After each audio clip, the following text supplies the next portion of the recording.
Hey everybody, how's it going? It is Thursday. It is 5 o'clock. What does that mean? It is time for 5 o'clock club.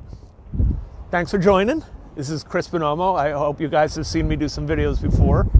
And this is another edition of the Rittenhouse Square Fine Art Show, our 5 o'clock club. And it is the third installment of Walking and Talking with Chris. Today, where are we, Mandy? We are at the Philadelphia Museum of Art, and it is an iconic location in Philadelphia. So, for those of you who don't know the city very well, Mandy, do a spin and show where we are in relation to Center City.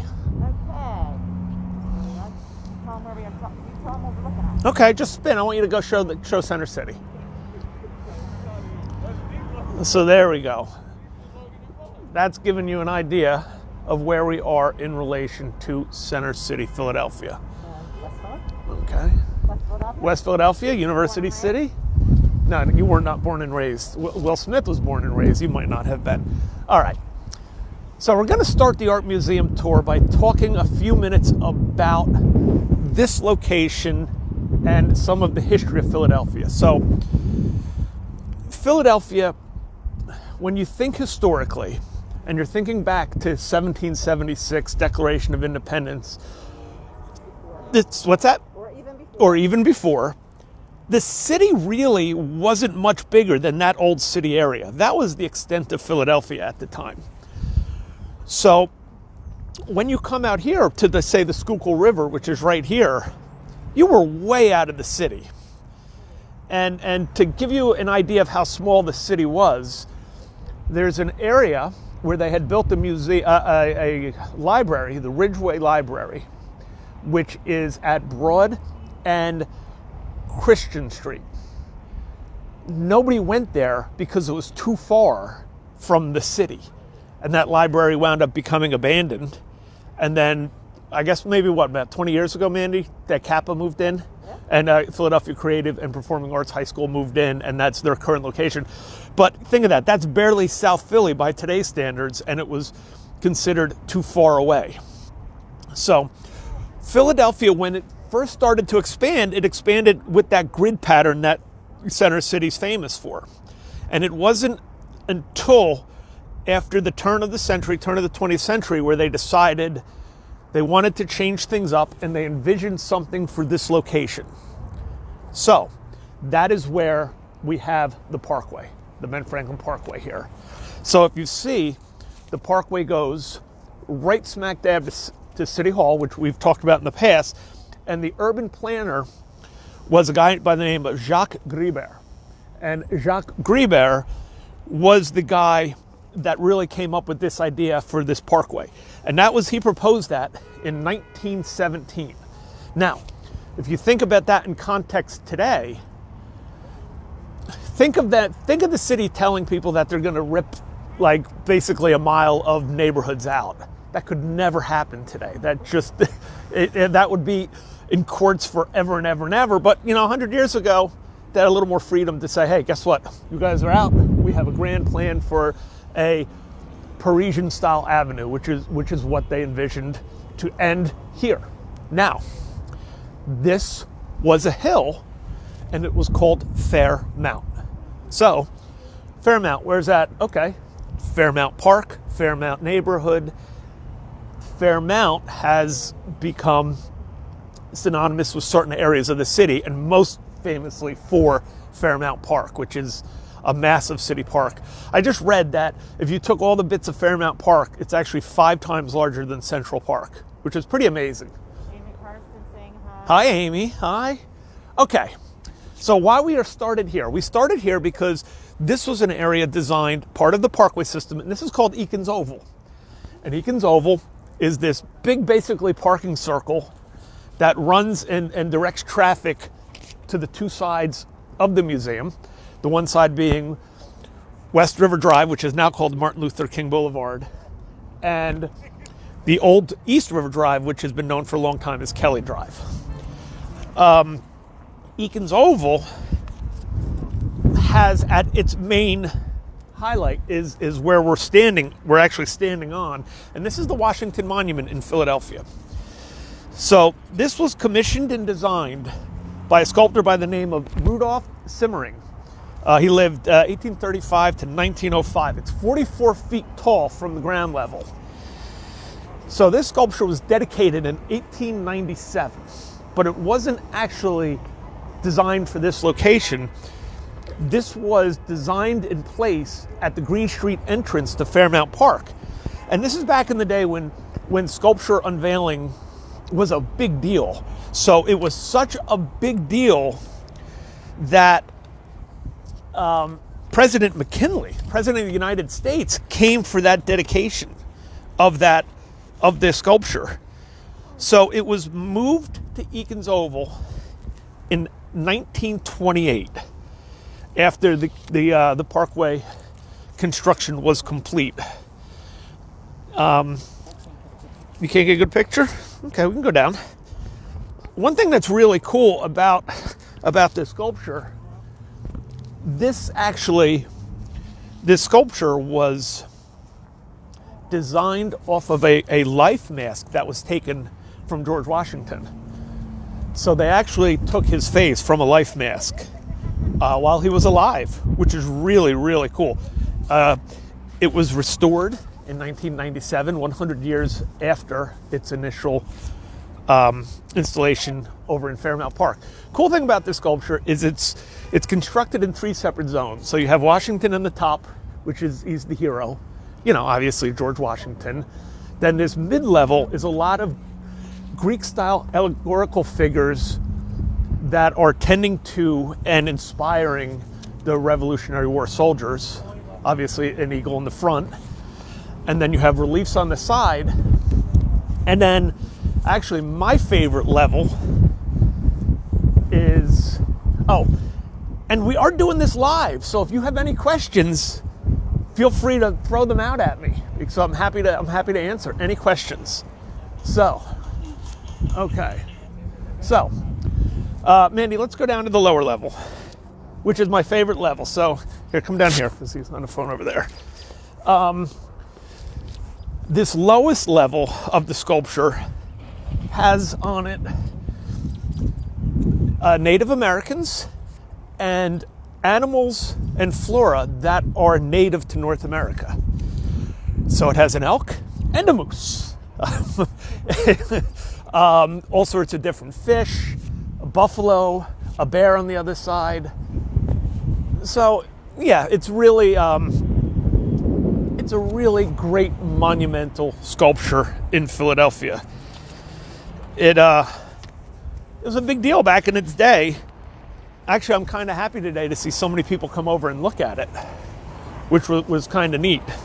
So now, let's talk about the art museum. And any questions from anybody, Mandy? My glasses are fogging up. I can't see. Let me see. Now, what's the inscription on the sculpture? The inscription on the sculpture, Directed by the state of Pennsylvania, basically, is what it says up top there. Let's walk this way and get at it. Okay. So, getting back to what Philadelphia was like. So anybody who knows or maybe doesn't know the city, we are coming out from Center City out in the northwest direction. We're standing right next to the Schuylkill River. The Schuylkill River runs right over, kind of where you don't see, right past these cars. Now, we were way out of the city back here, and this was a hill, Fair Mountain. Fair Mountain. This was the highest point for Philadelphia in the closest area. So with the river there and this being the high point, this very quickly became the reservoir. This hill was the reservoir for the city of Philadelphia. So what they wound up building there, and it's something you might have seen or you might not have, and it's still there, it's called the Waterworks of Philadelphia. So it was designed in 1812. So again, this was pretty old, by a guy by the name of Frederick Graff. It was the second water system in Philadelphia. Their first water system is they were taking water right out of the river and trying to hold it down by Old City, and that wasn't working at all. So they actually built really ultra modern for the time, some pump houses, and they clad them in this Greek revival look. So if you ever drive on the Schuylkill Expressway or 676, to this day you see these kind of Greek-looking buildings right on the river, and people are like, "What the hell is that? What are those there for?" And they don't know that those were the original pump houses that pumped the water up to the reservoir. And this was a reservoir that held, show how kind of like how high up it sits. This was, it had 3 million gallons of water, 2 steam engines, 3 million gallons of water, and then they converted. So Philadelphia it was the first water supply to use paddle wheels to move the water up to the reservoir. So now, if you also know, you have the dam that runs there on the Schuylkill River. That was built also at the same time. 1819 is when they put the dam there that is over by the boathouses, and that was put to direct the water. So that very quickly, let's start walking. We'll start walking towards the museum. That very quickly, the waterworks, even back then, became really popular. It became a really popular destination for Philadelphians to come out and see these Greek buildings, and they come out, and the city actually ran stagecoaches. So the city would have a couple stagecoaches a day into the evening to take people out to go and tour and walk along the Schuylkill River and to see the waterworks. So the waterworks were in I think 1909, I believe, is the date. Ooh, let's cross. And they supply the Logan Circle, that fountain. It did supply the fountain. I don't know. Yeah, sort of. Okay. And then they built a bigger reservoir for the city once they stopped using this one in, I think it was 1909. I have it written down somewhere. Yeah, 1909. I was right. All right. So all right. Let me put a mask on for a second, just while we're getting close to some people. Any questions, Mandy? No. Okay.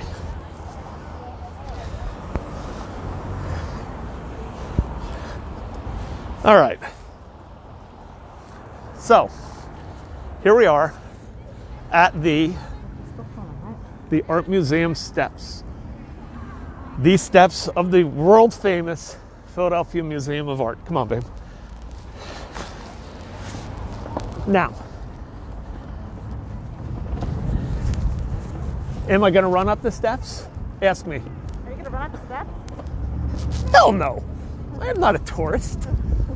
Okay, quick note. Only tourists run up the steps unless you were drinking. Then you do. So yes, these are the famous steps that we're going to walk up now. What's that? He does parkour on the steps. He does parkour on the steps. Now, I've ridden my bike down. I was going to say, I've ridden bikes down the steps. If it snows a lot, you can sled down the steps. That's fun too. Well, actually, all sorts of things have happened on the steps. So, okay, we're getting there. We're moving. I should have like the little tourist umbrella, like in Europe when you're in a tour and you carry you have the little thing. All right. Thanks for joining, everybody, to another 5 o'clock club. Man and I really enjoy doing these. So we enjoy that people like to witness them. Okay. What's up, babe? We're going up. We're going up.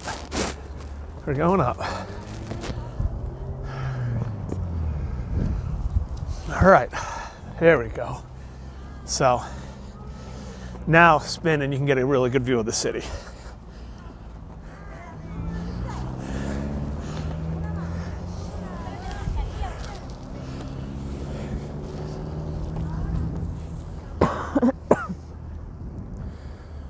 Okay, so this is the location now for the Philadelphia Museum of Art, but it wasn't the first location for the museum. So they originally conceived the idea of a Philadelphia Art Museum. Again, like I've talked about in the past, Philadelphia is an important city for American milestones. You know, birthplace of America, birthplace, Declaration of Independence was signed here. Well, in 1876, when they were doing the Centennial Exposition in Philadelphia, 100 years of signing the Declaration of Independence, that exposition took place over in West Philadelphia. There was a huge amount of buildings, a lot of sculptures dedicated for huge events, and over there is Memorial Hall. Now, that was a building that was designed for the exposition, but it was also designed to live much past the exposition. So that was where they put the art museum for the exposition, and it was going to live there after as well.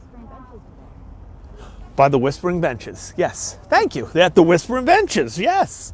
So, were we at the Whispering Benches? Yeah. You and I together? Valentine. That's right, Valentine's Day.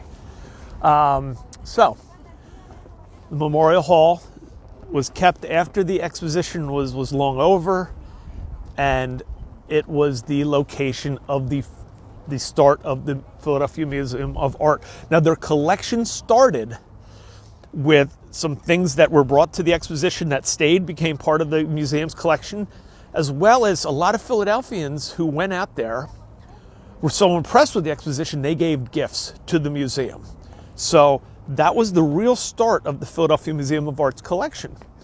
The problem they had was, getting back to the city being small, was that was really far for people to come. Even in 1876, the city had grown, but West Philly was still 1,000,000 miles away from Old City and some of these other neighborhoods. And it took forever to get all the way out to the plateau where that area is. So the city decided, hey, we have this great parkway, we have this hill, we need to put a museum right there. And that's where we're going to put the art museum. So let's just give a spin of the museum here. So they decided at that point that they were going to have a competition. They were going to do a design competition for who was going to design and what possibly it could look like. So they, actually, you know what, before even that, so this is kind of neat, and this is a little bit of a personal thing. So the museum in 1877 opened a school that was the Philadelphia Museum School and Industrial Arts School. So that was 1877 that school opened. That school actually cut ties with the museum in 1962 or 4, right around there. That's when it became known as Philadelphia College of Art, which then became University of the Arts. And that's where I got my BFA, from University of the Arts. So I always knew that it was the museum school. I didn't realize that it wasn't until the 60s, that it was a part all the way until the 60s, that it was a part of the museum until then. So they had this competition to design it, but for 10 years they argued, are we going to make one museum, one big vast building, or should we do lots of little buildings for all the different collections we're getting? Because at this point, they're starting to get some donated collections. And some of the first collections they got a really big Japanese collection very early on, and then another Far East collection. And they were thinking maybe we'll do a Japanese building, we'll do a Chinese building, we'll do a European art building. And so it took them 10 years of wrangling back and forth to decide, you know what, let's do one building. Now here's the best part. This is my favorite fact of this museum. They were so worried when they started building. They were so worried about their funding getting cut and not getting the building they wanted. They started building on the end of that wing and on the end of that wing. They built these two wings first and slowly worked back to the middle. And they didn't put a roof on any of it until all of it was complete. Because they knew if they built the main galleries first, someone would have been like, you know what? That's enough. That's a big enough building. You're over budget. We don't have any more money. And they never would have gotten the wings built. They never would have gotten the building that they wanted. So fantastic planning. Oh my God, so brilliant. Like that's like the best building thing ever. Like they're never gonna stop them until they're finished at that point. And then there was no roof on any of it until it was all built. So the stone the museum's built out of is a stone called dolomite. Dolomite, obviously you can tell it's this beautiful sandstone color. And the stone used for this museum was actually quarried in Minnesota and shipped from Minnesota to Philadelphia for the museum. Okay, so oh my hat. Hold on, Mandy, I gotta get my hat.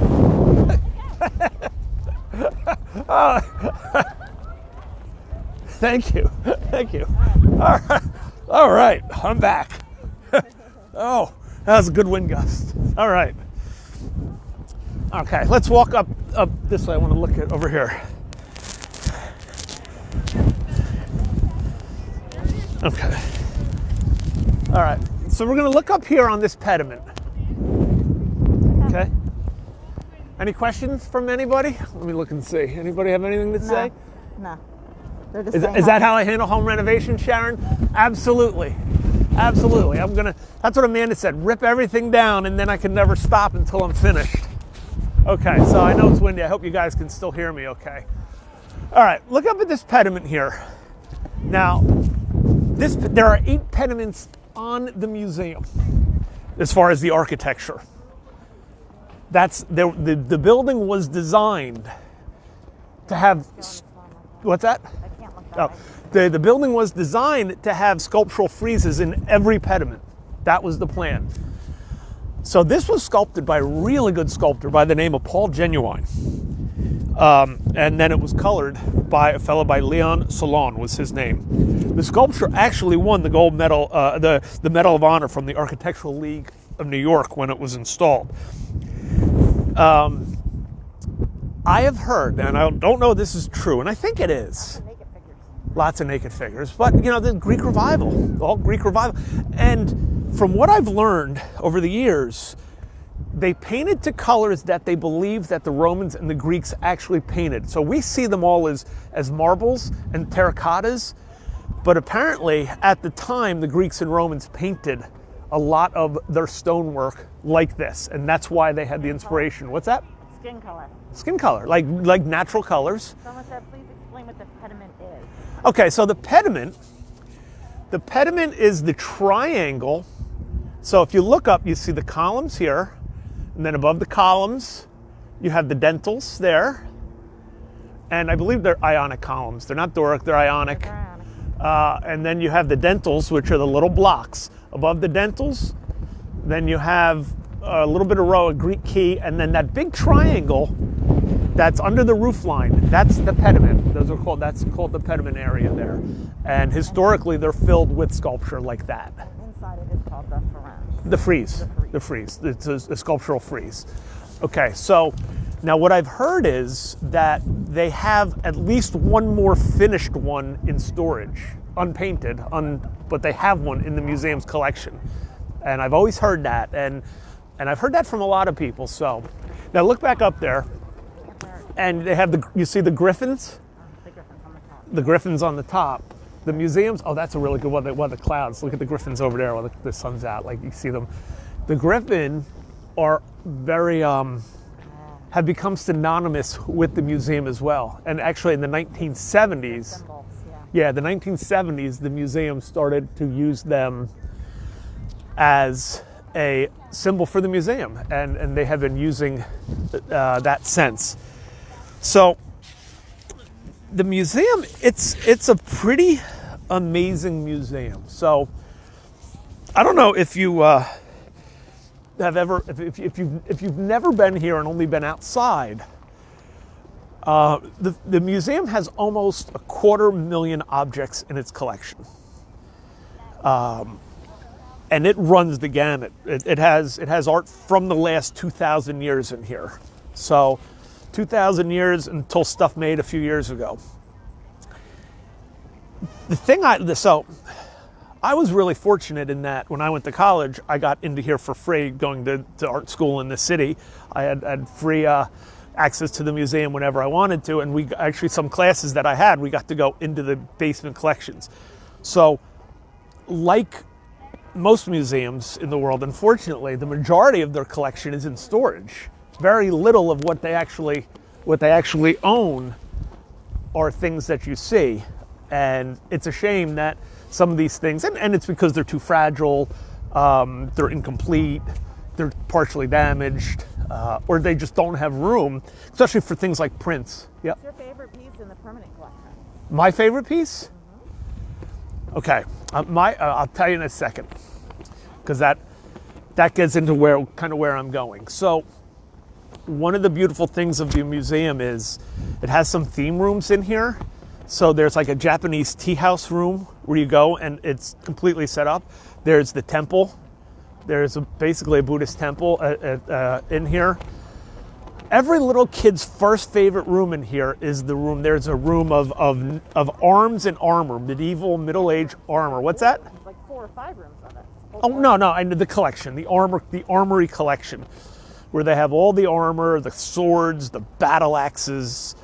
So when Amanda and I started taking our boys here, that was like, go to the armor. That was I think every little boy's fantasy spot is like, get right to the armor and go see the swords, and you always want to lift one even though you never could lift them and you can't touch them anyway. But there's great Gothic collection, there's Renaissance art, Baroque art.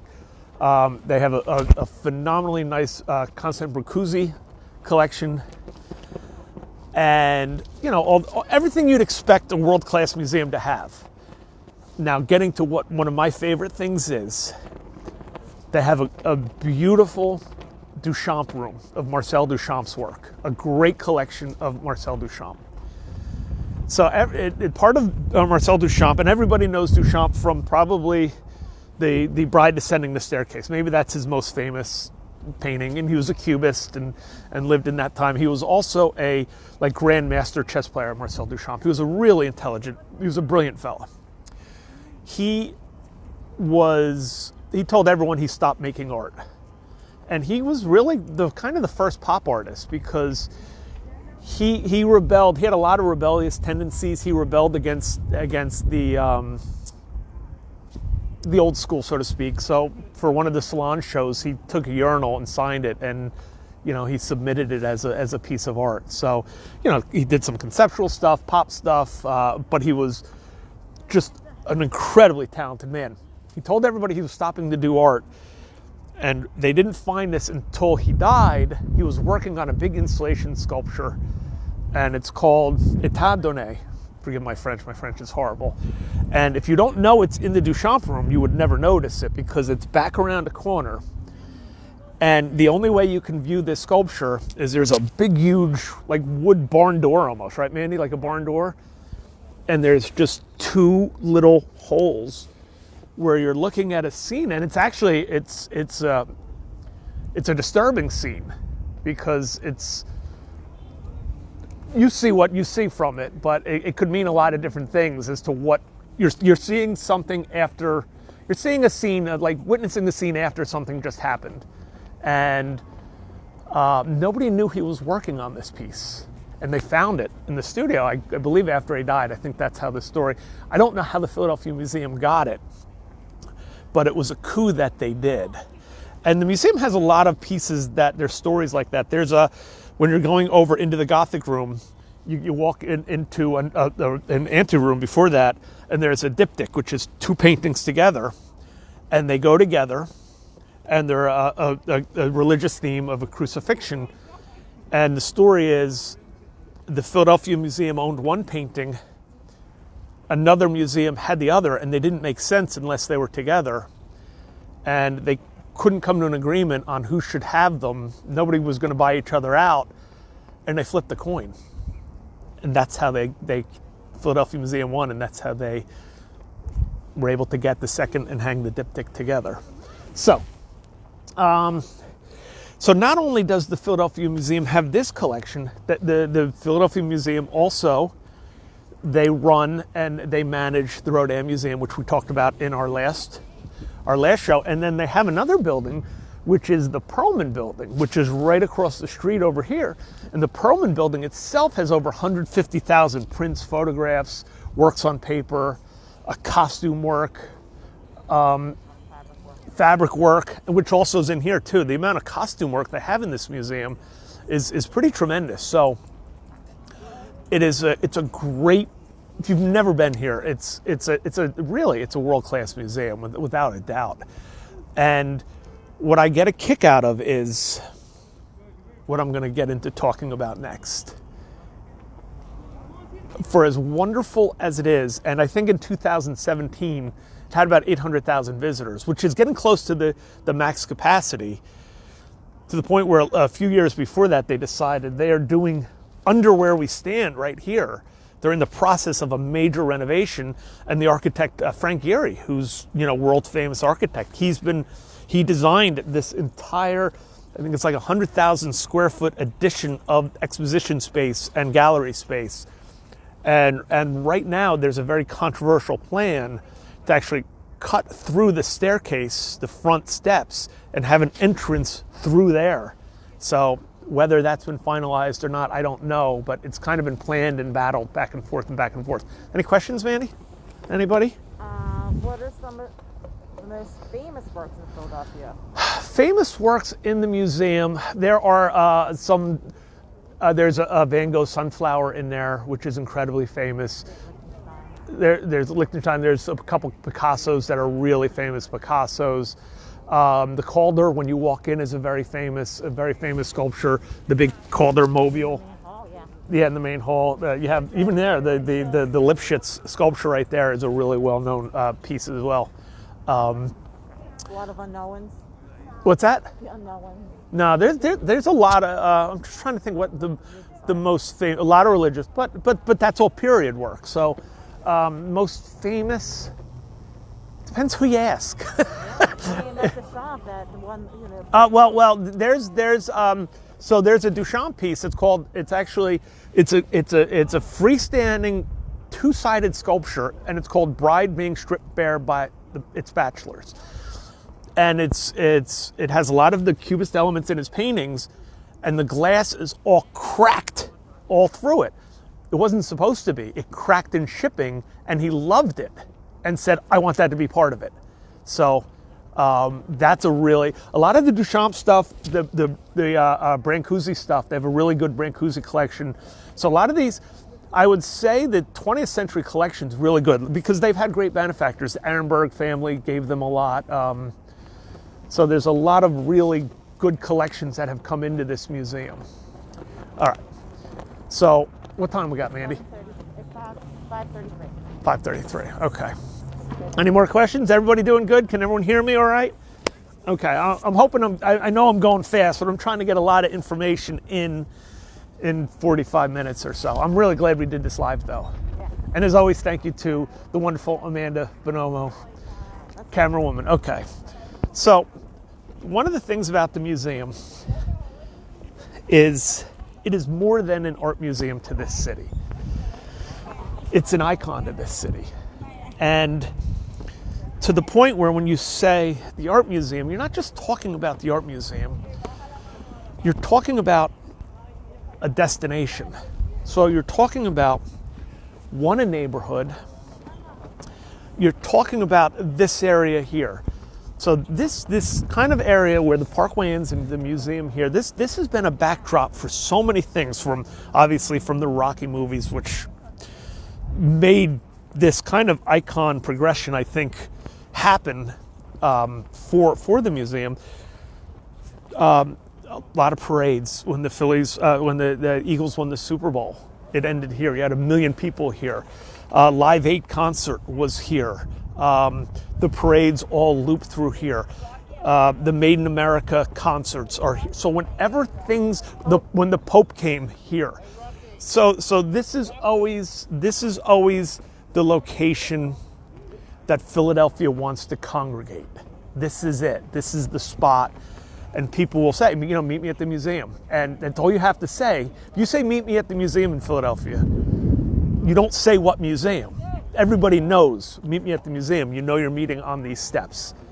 You don't even have to say the steps. Just meet me at the museum. You're meeting here at the Art Museum steps. So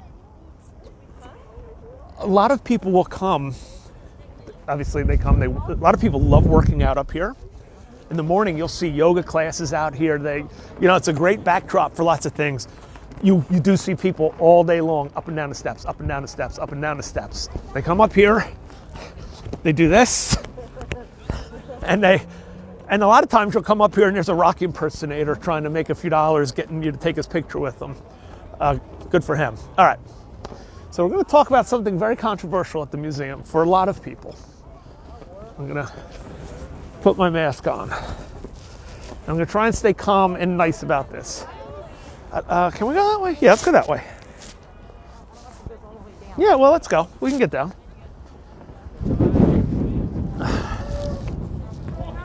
What's that? Yeah. And then these are fountains in the summer. Okay. And then there's, oh no, they were on a couple years ago. Yeah. So then there's a lot of, there's a lot of different sculpture that rings the museum as well. It turns, Mandy. Yeah. So there's a lot of sculpture that rings around the museum as well here. And some famous pieces in their own right. Yeah, because you have the steps here. We're using side steps. Okay. So actually you can see one of the sculptures right through the tree there. You can see the red. That is a sculpture by American sculptor Mark de Suvero. He was an abstract expressionist sculptor, which I always kind of get a kick out of because abstract expressionism and sculpture it's a tough. You can see it a little bit. All right. It's actually called Iroquois. It was made in '83. Oh, we're going to talk about this. We're going to go right over here.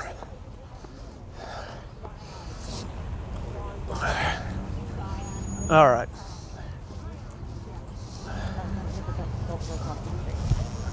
Yeah, that's the Mark de Suvero sculpture that was put in, I guess about 20 years ago or so. It was put there. It's part of the art commission of the city, the commission for public art. And I love a variety of stuff, but there's one thing I don't love, and we're looking at the back of it. Okay, I'd be remiss if I wasn't here and I didn't talk about. I'm not even going to call it the Rocky statue. I'm going to call it the Rocky movie prop. So,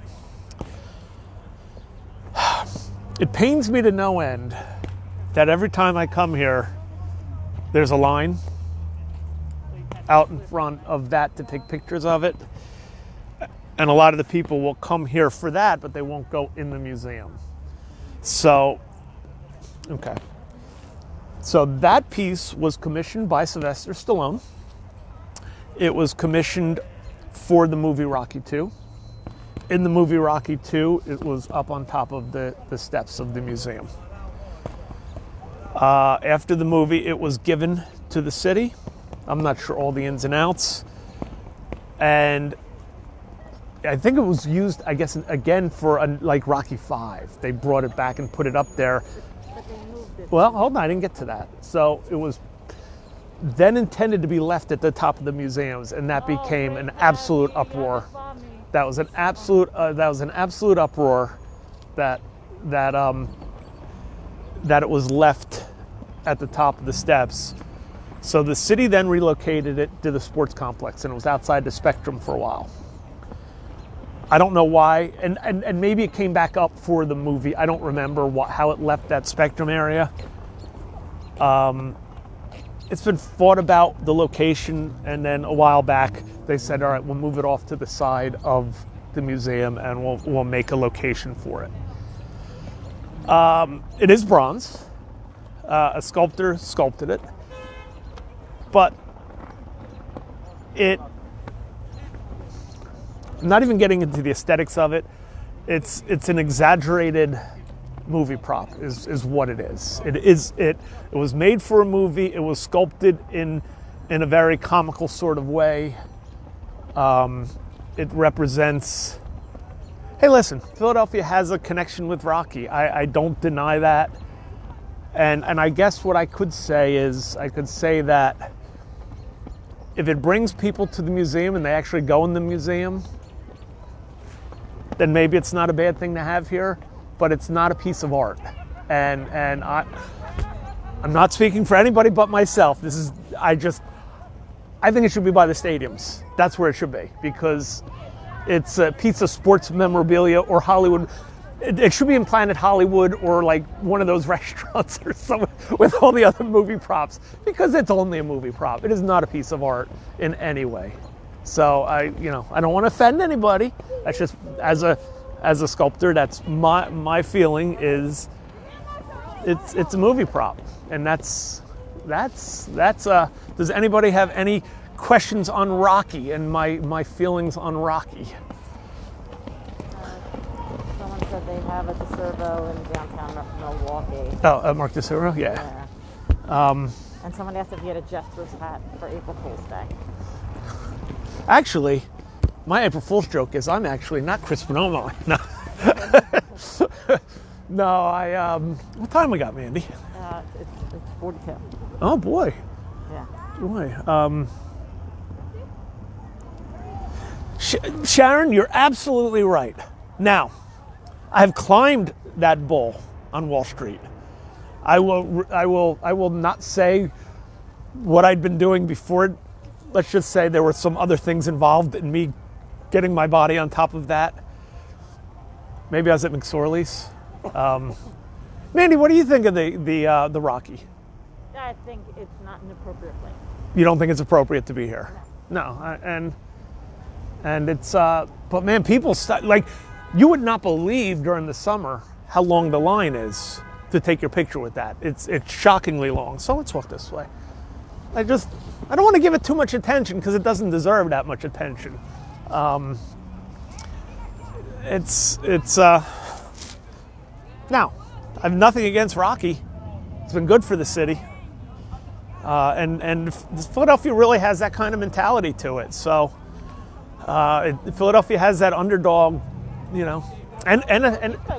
well, here you go. Yeah. So, like I said, people come here. Like, this is a location. The art museum is a spot. So this is somewhere to come. We're going to come over here and we're going to say goodbye. So I want to thank everybody for my and Amanda. Say hi to Amanda. Thank Amanda once again for Walk and Talk with Chris. I am always looking for. There's so many locations we can do them. I hope you guys like them. I really like doing them. Anybody who doesn't know, that's the Philadelphia city flag on the right. I should have said that. So that's Philadelphia's flag. So, thank you, everybody. Thanks for spending this nice time with me. It was fun doing it live. I'll see you guys next one. Check out next week. We have another really good every Thursday, 5 o'clock. And we look forward to seeing you guys soon. Love you all.